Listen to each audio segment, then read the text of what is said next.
1,460 days, 208 weeks, 48 months, or simply put, 4 years. 4 years of accurate time telling, 4 years of pure enjoyment. After 4 years of hands-on with this piece, I bring you my humble review of the Orient Tristar RQ-AB0F08E19B. A watch that may not hold the same staple as, say, the Orient Bambino or even the Kamasu, yet I think it is greatly underappreciated. This beautiful green sunburst dial, this unbelievable silhouette of the Rolex Explorer, with the character of his own, not quite a dress watch or a sports watch, but the perfect balance of both gives this watch an incredible versatile wearing experience. Before we get into my take on this timepiece, let's go ahead and cover some specs. You have a case size of 40mm with a case thickness of 11mm. Protecting that beautiful dial is a mineral crystal with a water resistance of 50 meters. Boasting the Orient caliber F4902, this is a 21 joule movement with a vibration of 21,600 beats per hour and a 40-hour power reserve. Lacking the ability to hand wind and hack is one of the few shortcomings of this movement. On the flip side of that coin, the F4902 features a date complication surrounded by this well-balanced window at the 3 o'clock. And although for many, this may be considered an inexpensive watch and maybe even a throwaway, there's no denying that Orient did a fantastic job balancing the scales between inexpensive and quality. This is evident in the construction of this dial, as you take a close look at these beautifully set, polished sword hands and the applied lume indices.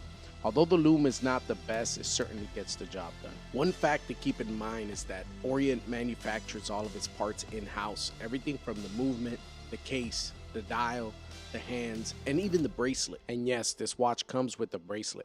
I have it on this inexpensive leather strap that I picked up from Amazon, as I thought it complemented this dial perfectly. Here's a shot of that watch on the wrist with that stock bracelet. And although this bracelet gives this watch a unique flair on the wrist, there's no denying the low quality in construction.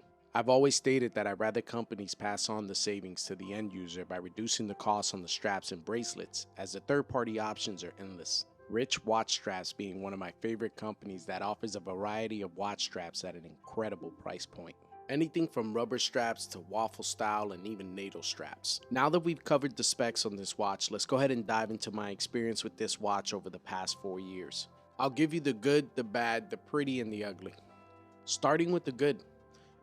Just take a look at the design of this watch. That dial is incredible. I can't emphasize enough, and I promise you this video will not do it justice. It's something you have to see in person. It is an absolute strap monster. The amount of leather straps that you can really alternate on this watch that's going to really make it pop. Anything from a green leather strap down to this brown tan style straps. Another pro I would like to take the time to talk about here is that although this doesn't have a screwed down crown, it does features a screwed down back. And that's where that 50 meters of water resistance is coming from with this timepiece. And I'll go ahead and flip the watch over here so you can see that is a screwed down back. Another good that I would like to highlight about this watch is the caliber F4902. Now I know it doesn't feature the hand winding and time hacking, but it does have the date complication. And one of the things I like about the date complication is that it also features that in Spanish and in English. Now I have to get Orient props here. Although they didn't spend a lot of effort and resources in giving you a high quality bracelet to go along with this watch, they did a fantastic job with the hand setting on this watch and the dial. The case finish is, I would say, on par with the price. It's not the highest finish I've seen, but it is certainly an acceptable one at this price range of about $98 to $110 roughly is what you can pick this piece up for.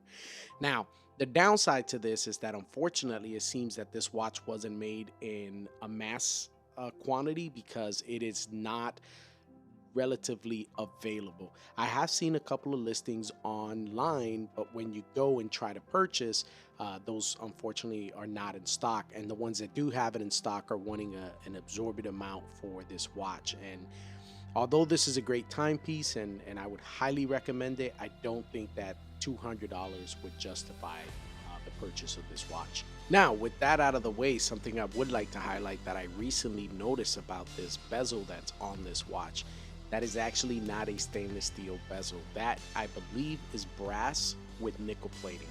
I say this because there's a couple of dings on the bezel, and I've noticed that the bezel is a softer metal than the actual case itself.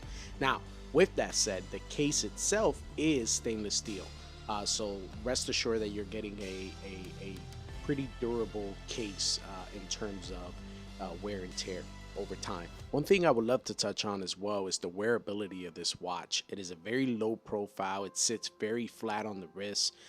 The way the crown is nice and snug behind the crown guards is tremendous. I mean, it never digs in on the wrist.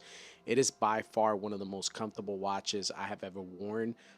And I can say that also if you're wearing a long sleeve shirt, it's gonna hide nicely under the cuff. I want to talk a little bit more about this bracelet. Although this bracelet is not of high quality, these links are actually folded links. They're not solid links, so you're going to get a lot of rattling. It is paired up very nicely with this watch, and it gives it just a beautiful shimmer on the wrist. Now, with that said, you are going to get a lot of rattling from that bracelet itself. Now, another downfall to this watch is also going to be the mineral crystal that creates an absorbent amount of glare, kind of hiding and taking away from this beautiful sunburst dial. This green emerald color that this dial emits is unbelievable, guys. Like, again, when you see this in person, and I hope, you know, if you guys decide to purchase this watch, you'll be able to admire this dial as much as I've had. Well, there you have it, guys. My humble review of the Orient Tristar after 4 years of hands-on with this timepiece. If there's anything that I've learned from watches like these, is that there's more to watches than just luxury and the status of buying something of high value. It's the enjoyment and purity behind the creativity that goes into these timepieces. These handcrafted tools that are created by another human being. The craftsmanship that it takes to create a tool that can tell time without the necessity of an external power source. That's what intrigues me so much about these little timepieces. That's why I love watches.